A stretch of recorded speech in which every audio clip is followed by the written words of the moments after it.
kalangan. Baiklah, Bapak Ibu, kita langsung mendengarkan dari narasumber kita hari ini. Kepada Ibu Hayati SPD dipersilakan.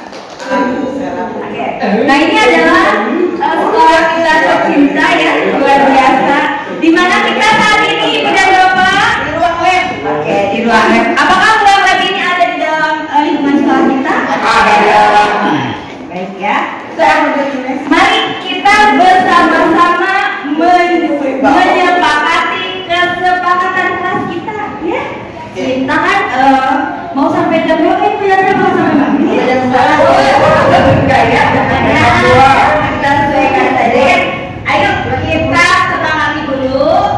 Yang pertama, hadir dan selesai tepat waktu. Apakah sepakat? Kesepakatannya tadi mulai jam 1:30. Sekarang sudah jam 2 kurang. Ya, sekarang jam 2 kurang 10. Kita menyepakati mau sampai jam berapa? Kelompok 1? Oke. Kelompok 3? 14 sampai 10. Kita sepakati kita akan menyelesaikan pukul 2:40 atau 14:30. Sepakat Ibu dan Bapak? Kedua, saling menghargai, kira-kira kita sepakat? Lalu yang ketiga, berpartisipasi aktif. Terus sekarang 2 lagi, siapa yang mau langsung saja berbicara?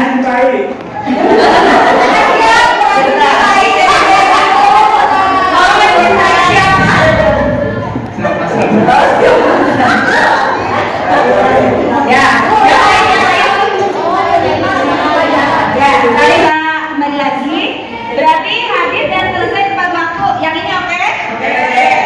Saling menghargai? Berpartisipasi aktif? Nah, kalau sepakat semuanya, boleh dong jempolnya diangkat semuanya. Ya, sip. Jempol mana diangkat?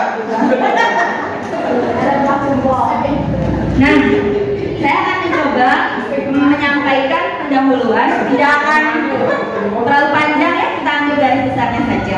Jadi kenapa sih Kombel hari ini itu temanya adalah pembelajaran berbasis proyek. Pasti segala sesuatu yang kita lakukan itu pasti ada yang mendasarinya, gitu ya. Kita tidak mungkin melakukan sesuatu kalau tidak ada dasar, gitu ya, termasuk kegiatan ini. Jadi di sini kita lihat pembelajaran yang efektif perlu dilakukan untuk mempersiapkan siswa agar memiliki kompetensi dan keterampilan yang diperlukan di abad 21. Ini disepakati pasti oleh seluruhnya ya. Terdapat 4 kompetensi yang dapat dikembangkan oleh siswa, yaitu yang pertama adalah critical thinking and problem solving. Ini sudah jelas ya, berpikir kritis dan pemecahan masalah. Lalu ada creativity and innovation, daya cipta dan inovasi. Lalu kolaborasi, dan yang terakhir adalah communication. Nah, ini sudah menjadi hal yang perlu menjadi perhatian bagi kita sebagai pendidik, bagi saya, bagi teman-teman semua, gitu, bahwa tidak cukup untuk membelajarkan dari sisi kognitifnya saja, tetapi ada kecakapan yang perlu kita bekali kepada peserta didik kita agar bisa mereka memiliki kepemimpinan turis di masa yang akan datang. Ya. Nah, sekarang kita akan melihat kita berada di mana? Di Indonesia. Kita lihat ya, apa yang dilakukan oleh sistem pendidikan di Indonesia, gitu ya. Dari 4 kompetensi itu pastinya ada sesuatu yang perlu dilakukan. Jadi Indonesia, terutama Kementerian Pendidikan dan Kebudayaan dan Ristek, itu melakukan pengkajian dan revisi kurikulum secara berkelanjutan agar dapat diselaraskan dengan perubahan zaman dan sesuai dengan filosofi pemikiran Ki Hajar Dewantara. Mungkin di sini Bu Juangsi, Pak Iwan, gitu ya, Bu Iis, lalu Bu Yanti dan teman-teman semua pasti akan ingat ada 3 filosofi yang digaungkan oleh Ki Hajar Dewantara, gitu ya. Nah, lalu muncullah implementasi kurikulum merdeka dan perubahan paradigma pembelajaran yang berpusat pada murid atau student center. Apakah ini disepakati oleh kita? Sepakat ya. Jadi kita judulnya saja pembelajaran berbasis proyek. Siapa yang melaksanakan proyeknya, Ibu dan Bapak? Siswa. Apakah sesuai dengan perubahan paradigma ini? Sesuai. Apakah kira-kira, pertanyaan pertama, jika kita melaksanakan pembelajaran berbasis proyek, apakah kompetensi yang dikembangkan oleh siswa bisa muncul dari yang 4 ini? Bisa. Karena Bu Bu Rida sudah menyambut dengan kencang. Kira-kira kompetensi apa Bu Rida yang akan muncul? Kira-kira saat membuat itu pasti ada kerjasama. Oke, boleh beri tepuk applause Bu? Oke, ini Kak Devi kayaknya sudah siap, sudah ingin menjawab ternyata. Kira-kira kompetensi apa Pak? Dan judulnya kan pembelajaran berbasis proyek. Kira-kira kompetensi apa Pak yang akan muncul? Bisa berpikir kritis. Oke, good. Oke, dari kelompok dua, siapa yang mau Pak Budi ya? Pak Budi sudah siap untuk menjawab. Terlihat dari mukanya ya, dari kumisnya. Berpikir. Ngus. Kreatif. Oke, berpikir Kreatif. Oke, sip. Masuk. Oke, kita kelompok satu nih. Kira-kira keterampilan apa yang Tujuan. Kasih. Anak-anak akan menggali ya? potensi dirinya dengan berbagai karya yang akan Gali. Kira-kira dari empat kompetensinya apa yang akan muncul? Boleh menyebutkan satu? kerjasama. Kerja sama enggak apa-apa. Boleh lebih dari satu juga? Komunikasi,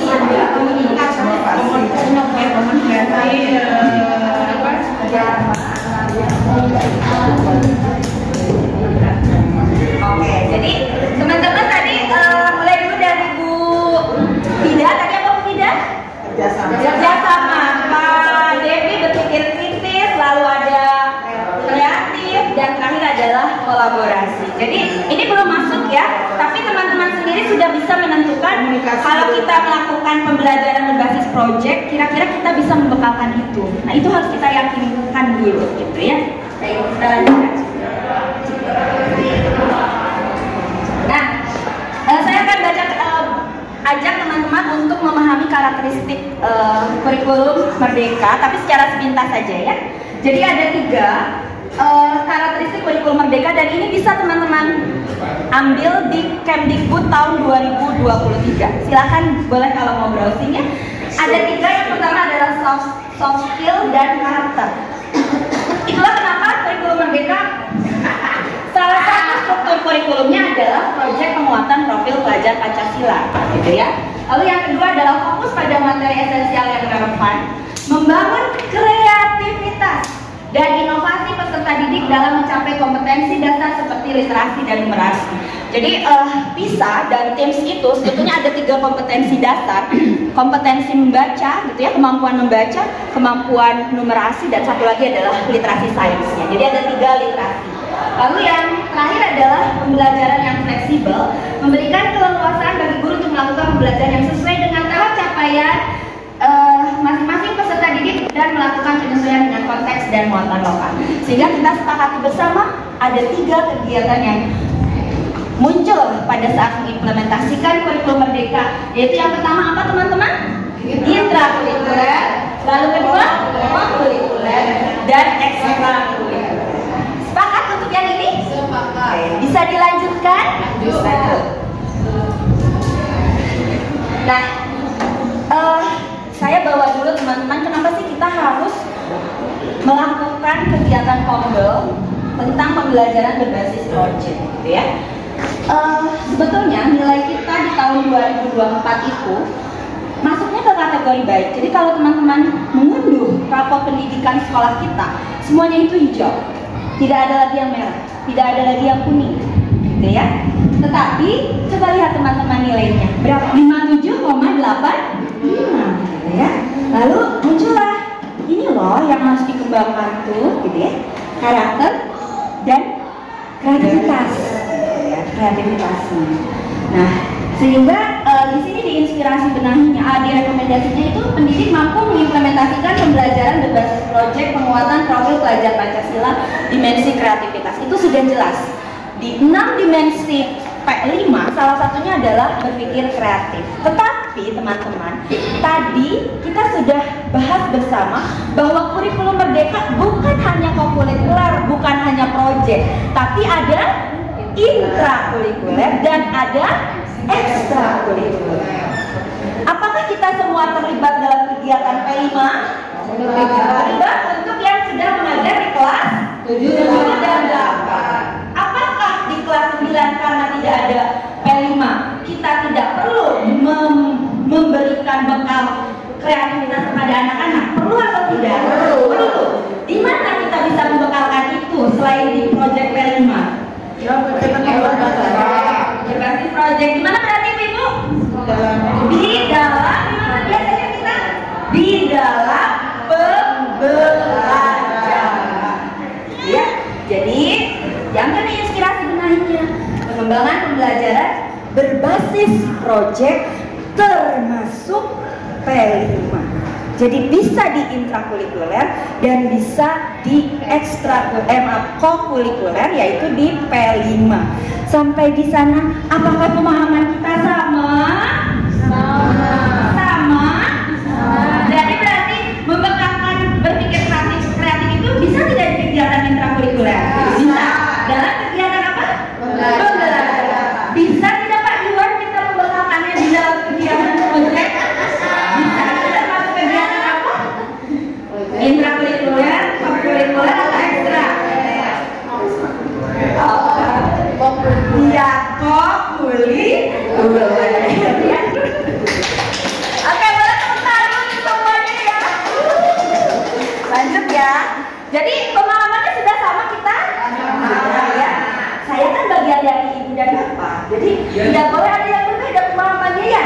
Harus bersama. Ya, oke. Ibu telah. Ya, Bang. Baik, silakan. Saya coba dulu ya. Saya coba dulu.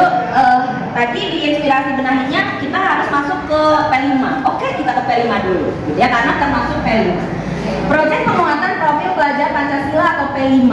Ini teman-teman bisa mengambil sumbernya ada di buku panduan ya. Kalau mau mendownload itu bisa buku panduan penguatan profil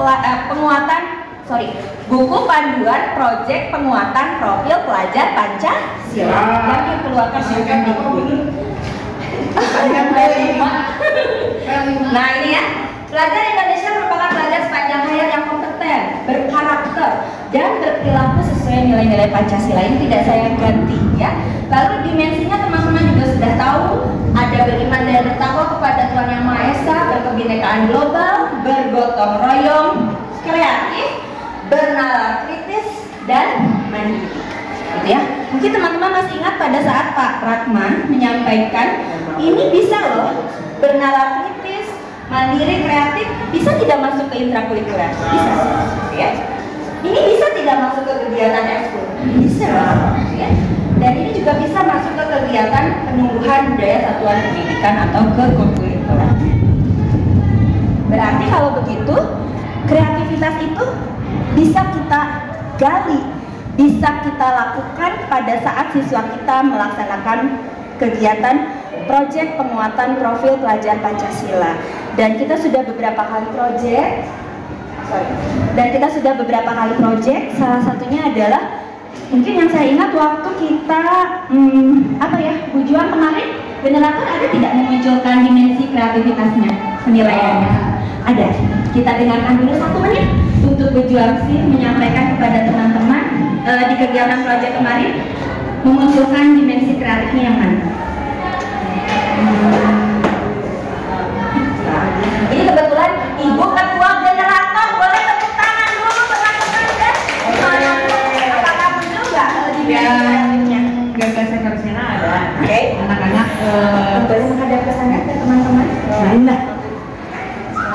Ya, jadi anak-anak kemarin itu di generator mereka dengan kondisi dengan melihat kondisi di sekolah apa sih yang menjadi masalah, terutama mengenai listrik, itu mereka membuat stiker untuk mengingatkan teman-temannya menghemat listrik gitu kan.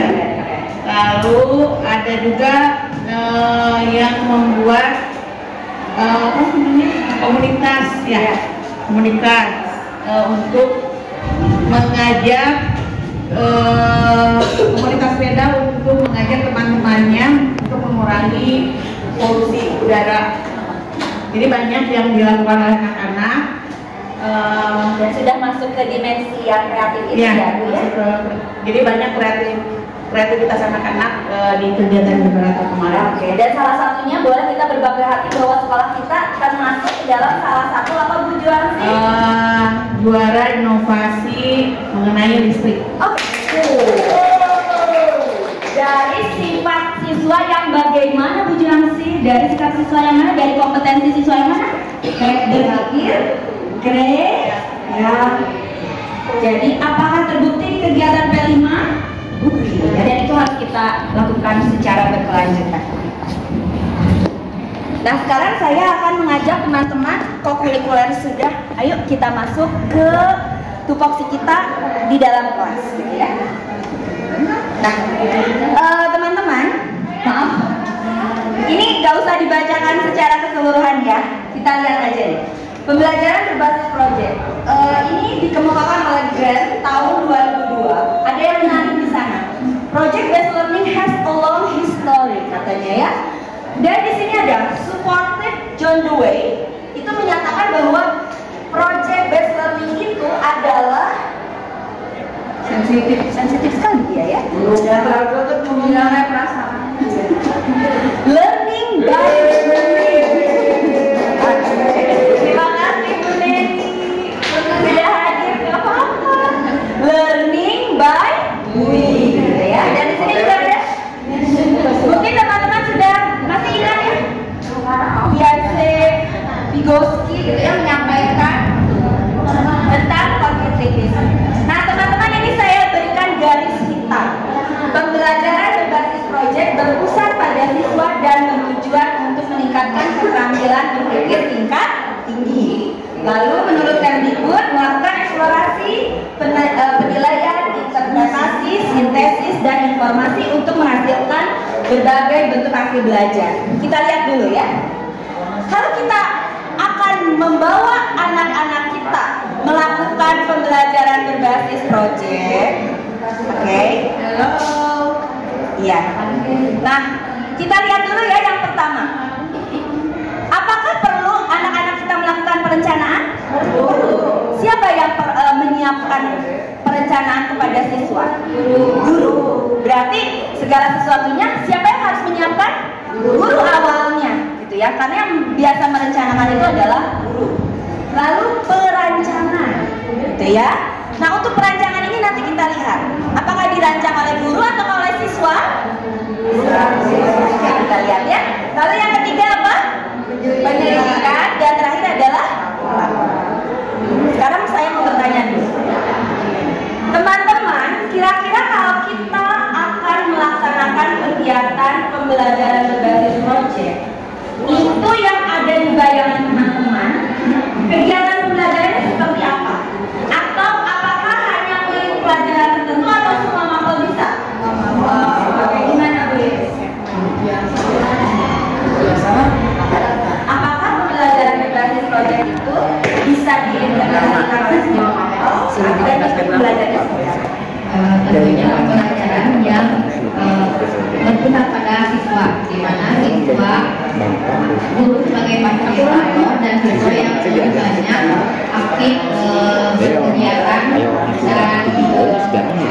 ide, kemudian menerapkan permasalahan dan juga dan rancang. Jadi bagaimana cara mengatasi permasalahan itu? Jadi kira-kira menurut Bu Liris, pelajaran apa Bu Liris yang bisa melakukan pembelajaran berbasis proyek? Boleh disebutkan aja. Seluruh pelajaran. Seluruh pelajaran. Contohnya pelajaran BK gimana Bu Liris? Contohnya yang kemarin saya telah implementasikan, mungkin metodenya, metode belajarnya dari mulai proses, konten dan produknya disesuaikan sehingga membuat siswa mau tidak mau harus beraktivitas lebih banyak. Oke, boleh tepuk salut. Salut, salut. Salut, salut. Salut. Luar biasa Bu Iris.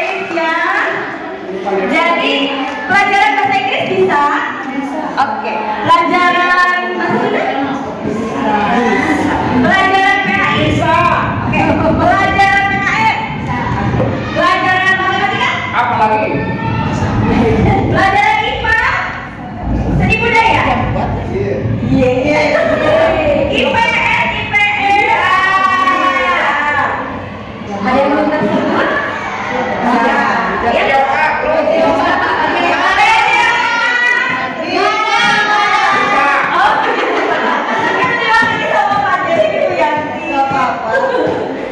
Oke, ini hanya beberapa saja teman-teman ya. Saya yakin dan percaya teman-teman di setiap mata pelajaran sesuai dengan karakteristiknya mata pelajaran masing-masing bisa memunculkan berbagai program pembelajaran berbasis proyek. Saya ambil contoh ya, mini riset. Kita melakukan mini riset nih, gitu ya. Ada proyek penelitian. Contohnya mungkin di pembelajaran IPA dan IPS kemarin juga sudah melakukan itu ya Bu Reni ya. Video digital. Nah ini saya ambil dari salah satu jurnal ya. Meningkatkan kreativitas siswa melalui video digital pada pembelajaran sejarah. Ternyata di IPS bisa. Proyek kesenian jelas ya. Storytelling jelas. STEM jelas. Jadi bisa, betul ya. Jadi kita sepakati dulu. Pembelajaran berbasis proyek bisa dilakukan oleh semua makhluk? Bisa. Ya, jadi bukan milik salah satu makhluk. Nah, sebelum ke kreativitasnya, ini adalah kalau teman-teman akan melakukan pembelajaran berbasis proyek, tapi dilakukannya dengan menggunakan model. Kalau model itu harus ada sintaknya, harus ada langkahnya. Berbeda dengan kalau kita misalnya metode itu tidak ada sintak. Ya, kalau metode itu diskusi, praktikum, bermain peran itu adalah metode, gitu ya. Tapi kalau misalnya pembelajaran seperti ini, strategi, pembelajaran berdiferensiasi, apakah ada sintaknya?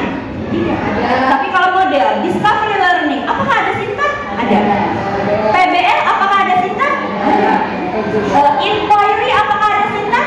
Ada. Termasuk PJBL. Ini jika teman-teman akan melakukan dalam bentuk model, ya. Yang pertama, harus ada pertanyaan yang mendasar. Lalu yang kedua adalah mendesain perencanaan produk. Diusahakan teman-teman ya, refleksi untuk saya sendiri bahwa mendesain perencanaan produk itu bukan guru yang menentukan. Kamu membuat ini, jangan.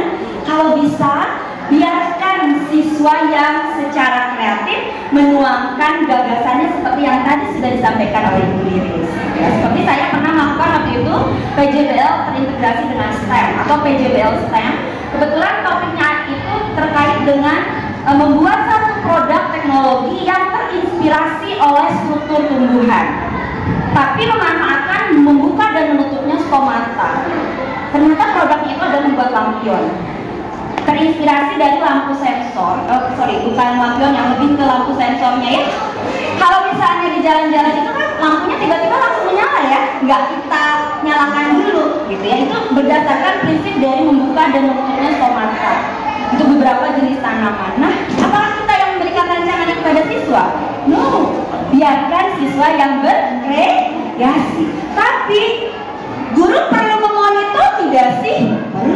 Harus didampingi, bisa salah konsep ya. Jadi nanti kemana-mana anak-anaknya gitu ya. Terus siapa yang menyusun jadwal? Siswa yang menentukan. Tapi tidak boleh terlalu lama ya. Guru memberikan patokan, ayo kita melaksanakan pembelajaran berbasis proyek kalau menggunakan sintak ya. 2 minggu misalnya gitu ya. So kamu nyusun jadwalnya.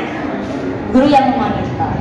Lalu memonitor keaktifan dan perkembangan proyek, menguji hasil dan evaluasi pengalaman belajarnya. Seperti apa? Ini diambil dari The George Lucas Educational Foundation tahun 2005. Ya, ini adalah sintak yang banyak dipakai oleh satuan-satuan pendidikan. Nah, teman-teman kita sudah sepakat. Oke, hayu kita melaksanakan pembelajaran berbasis proyek. Hayu. Karena bisa tadi menumbuhkan 4 kompetensi kecakapan kan? Dimulai dari apa teman-teman? Oke, coba disebutkan 4-4-nya Bu. Critical thinking, participation, kolaborasi, kreatif, dan macam. Udah, good, tepuk tangan. Ya, terima kasih Bu.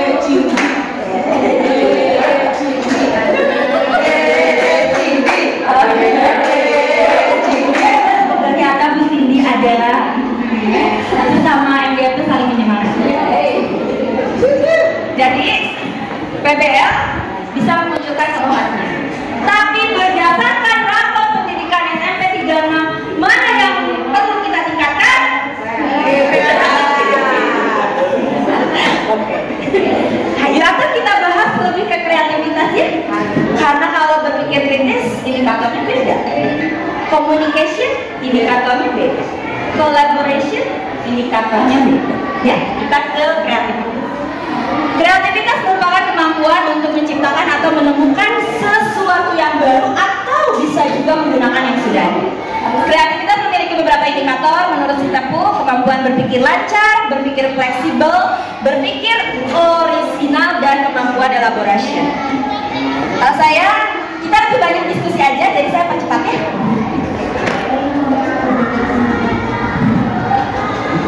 Fajar ini nggak bisa ke bawah, Padlan. Jadi gitu. Disebelah.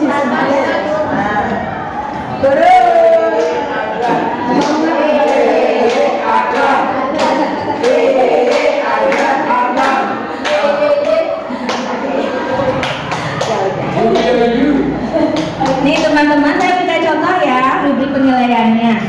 Jadi kalau tadi kan ada keterampilan berpikir lancar, ini untuk di dalam kelas contoh ya. Misalnya ini mata pelajaran apa nih kira-kira yang udah dapat? Matematik. Bikin video digital ya? Oke, nggak apa-apa. Jadi pelajaran, siswa memiliki strategi di dalam mengerjakan tugas. Siswa menuangkan ide terhadap rancangan proyek video digitalnya mau seperti apa, gitu ya. Siswa mencari informasi terkait dengan tema yang didapatkan. Siswa membuat rancangan video digital dengan baik. Boleh saya berbagi sedikit? Boleh ya. Di dalam di dalam pendekatan STEM, salah satunya adalah desain, membuat rancangan. Tetapi saya mendapatkan informasi mendapatkan tambahan ilmu ya teman-teman. Kalau untuk level SMP dan SD, boleh juga kalau kita, yang penting siswanya bisa menggambarkan rancangannya sendiri. Ya. Jadi rancangan sederhana pun tidak apa. Elaborasi, diskusi, belum teknik pembuatan video digital. Apakah ini memunculkan kompetensi kolaborasi? Munculkan. Kemampuan kompetensi kolaborasinya muncul, tapi kreativitasnya muncul juga karena ada salah satunya adalah kemampuan berkolaborasi. Lalu perumusan, ya, siswa mampu menemukan gambar atau cuplikan video yang sesuai dengan tema yang didapatkan, memberikan ide baru pada rancangan yang telah dibuat sebelumnya. Orisinal, sesuai dengan kalimat gagasan terbaru, orisinal. Video digital berisi teks, gambar, dan audio sesuai dengan kebutuhan hasil buatan sendiri dan pembuatan narasi video digital. Jadi kalau kita akan mengimplementasikan ini, kira-kira sulit tidak Ibu dan Bapak? Tidak. Ya kan? Enggak, karena coba di sini pelajaran siapa yang sudah pernah membuat video digital? Mungkin bisa sharing? Bu Juan lagi. Tidak apa-apa Bu Juan untuk yang ketiga kalinya? Tidak apa-apa. Ya, nanti kan bisa juga. Karena Bu Juan memang selesai juga. Oke Bu Juan, kira-kira ada tidak sesuai dengan yang itu Bu Juan? Ya, untuk video digital di pelajaran IPS, anak-anak kebebasan untuk menggunakan aplikasi apapun, tapi kebanyakan anak-anak lebih suka pakai Canva karena tinggal mencari di elemen. Coba Bu Juan maju ke depan. Dari pembelajaran yang Bu Juan lakukan, kalau dimasukkan ke indikator kreativitas, ini masuknya yang mana aja Bu Juan? Jadi kita harus sesuai, harus kontekstual, betul nggak sih? Gitu ya. Kreativitas siswa memiliki strategi. Oke, berarti masuk menentukan sendiri gimana caranya. Oke, berarti masuk ke indikator apa Bu Juan di situ?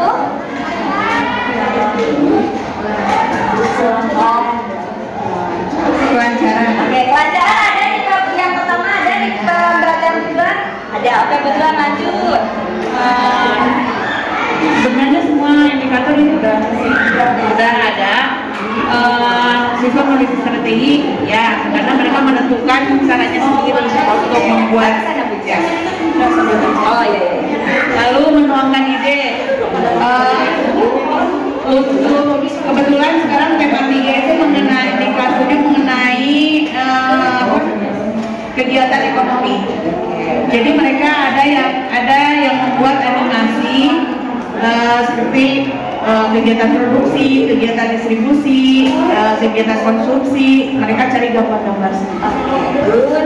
Elaborasi. Nah, ada juga kerja kelompok itu mereka membuat laporannya melalui Canva juga itu melalui dokumen. Jadi semua anggota kelompok itu melaporkan apa yang sudah dikerjakannya ke dalam dokumen itu, sehingga guru juga bisa memonitor siapa yang mengerjakan proyek itu dan siapa yang tidak. Lalu anak-anak kelulusan menemukan gambar dan tadi cuplikan video itu mereka juga sudah belajar original. Nah, tadi yang menciptakan animasi dengan mengambil gambar-gambar dari elemen Canva. Berarti sebelum dibahas juga sudah dipraktekkan belum? Sudah. Ini baru salah satu, belum salah dua dan salah seterusnya ya kan? Salah satu mata pelajaran belum kita bahas bersama, sudah mempraktekkan dan melakukan pembelajaran berbasis proyek dan mengkaitkan untuk meningkatkan kreativitas siswa. Boleh dibantu tepuk applause yang pas untuk beliau. Oke, sip ya. Tepuk salut. Salut, salut. Salut, salut. Salut. Boleh. Setelah saya baca di CP-nya IPS, ya, ternyata kan IPS itu memang harus mengajarkan dan memperkenalkan teknologi yang kekinian. Tapi terkadang kan ada juga orang tua misalnya keberatan, itu juga tidak dipaksakan, misalnya anaknya nggak diizinkan membawa HP, mereka berkreasi sendiri dengan misalnya membuat kreativitas yang lain. Jadi ya disesuaikan dengan kondisi murid. Tidak harus semua siswa yang kita ajar 9 kelas sama semua laki-laki. Bisa dilihat dari produk. Luar biasa. Bu Juang sudah mengajar kita untuk seperti programnya program. Insya Allah produk-produk di pelajaran IPS akan dipamerkan nanti di acara Temu Pendidik Nusantara bulan Juli. Jadi semakin tercerahkan. Inilah fungsi komunitas belajar, berbagi, praktik, baik. Luar biasa. Gitu ya. Saya jadi banyak dapat pencerahan. Ya, mungkin teman-teman yang lain juga sama ya. Kemarin kemarin.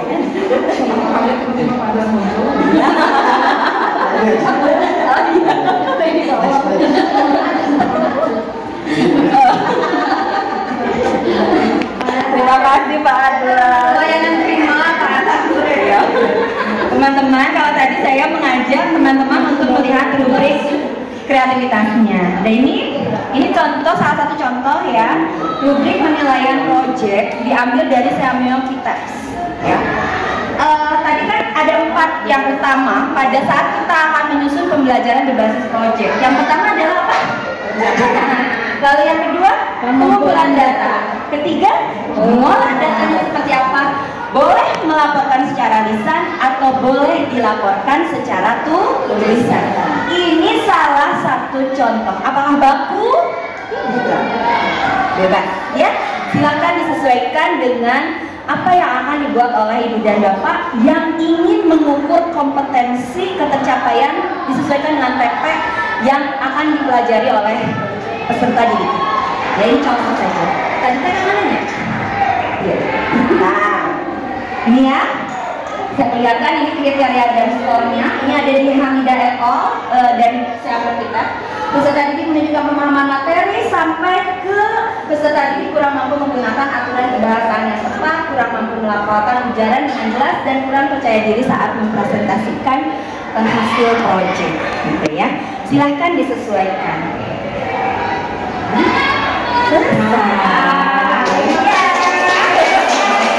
Apakah saya perlu memperlihatkan contoh RPP-nya? Boleh. Bentar ya.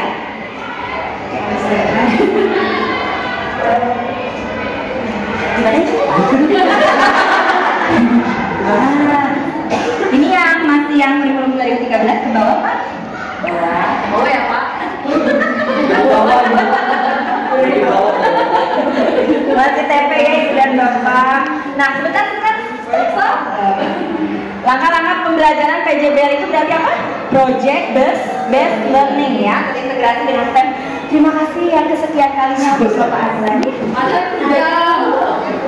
Nah, inilah nih. Selalu diawali dengan memberikan pertanyaan mendasar, ya. Reflection. Guru memberikan pertanyaan ill-defined problem. Informasi apa? Mengapa rangkaian listrik pada rumah tersebut menggunakan sensor cahaya?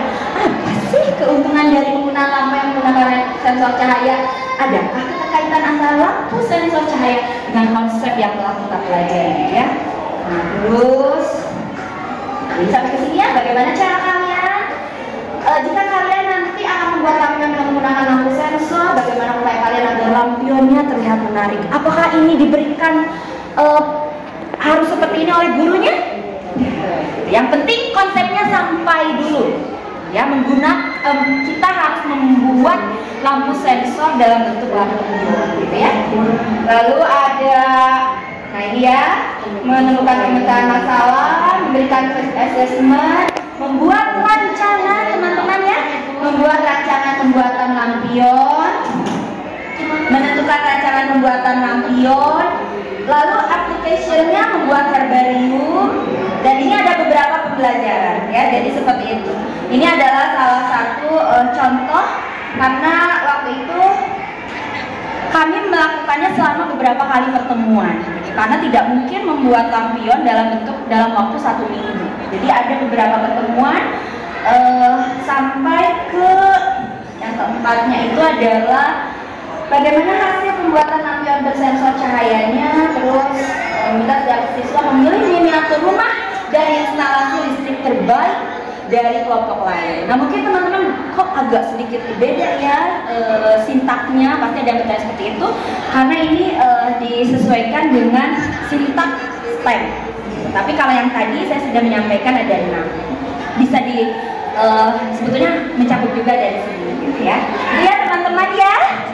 Oke, ini adalah salah satu contohnya ya. Bu Yanti, di sini sudah tinggal 5 menit lagi. Apakah kita akan membuka permintaannya jawab atau bagaimana? Miss Yanti? Masih ada. Oke. Ibu dan Bapak, apakah ada yang perlu kita diskusikan?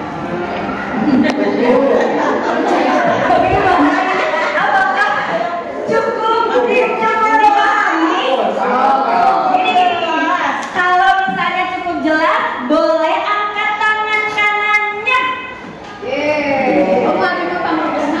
Oke, boleh turun. Siapa yang mau bertanya? Oke, jelas.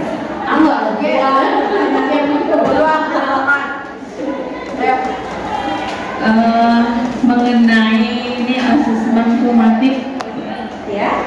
apakah proyek yang kita laksanakan ini bisa menjadi penilaian ya, jadi sebagai asesmen sumatif atau asesmen formatif, dia dilatar belakangi ketika belajar. Oh iya. Belum berkata. Ada lagi mungkin? Oh, satu aja. Oke. Kita sepakati bersama dulu. Kalau asesmen formatif itu kan biasanya dilakukan dalam proses pembelajaran ya. Assessment for learning digunakan untuk mendapatkan umpan balik, refleksi bagi guru gimana sih untuk pembelajaran berikutnya, gitu ya. Nah, terkait asesmen sumatif, assessment of learning, di mana kita ingin mendapatkan informasi penguasaan konsep yang dimiliki oleh peserta didik terkait biasanya tujuan pembelajaran dan biasanya dilakukan di akhir seperti PTS, assessment sumatif akhir semester. Nah, tinggal disesuaikan saja sebetulnya menurut saya tujuan, gitu ya. Kalau di sekolah kita pada umumnya sih memang bentuk asesmen sumatifnya itu adalah dalam bentuk ada ya, dalam bentuk tes. Depannya nanti kita bisa mencoba dulu supaya menyesuaikan dengan Oke, Bu Haji Kokon, boleh saya menginformasikan juga ini kan harus berkaitan dengan kurikulum ya. Bu Haji Kokon katanya apakah mungkin nanti kita ke depannya kan biasanya kalau kita penilaian sumatifnya itu selalu dalam bentuk tes ya, dalam bentuk tes gitu di LMS. Apakah bisa kalau nanti bentuk asesmen sumatifnya itu dalam bentuk project hasil produk, siswa bisa kan Oke, sudah dijawab oleh kurikulum dan mungkin kita akan membuat rancangannya seperti itu. Terima kasih Bu Juansi. Oke teman-teman, sudah paham semuanya? Enggak paham. Sudah cukup? Kalau sudah cukup, boleh dong dibuka handphonenya. Saya mau membuat ingin tahu gimana sih setelah kita melaksanakan combel itu, saya ada mentimeter yang harus diisi oleh teman-teman.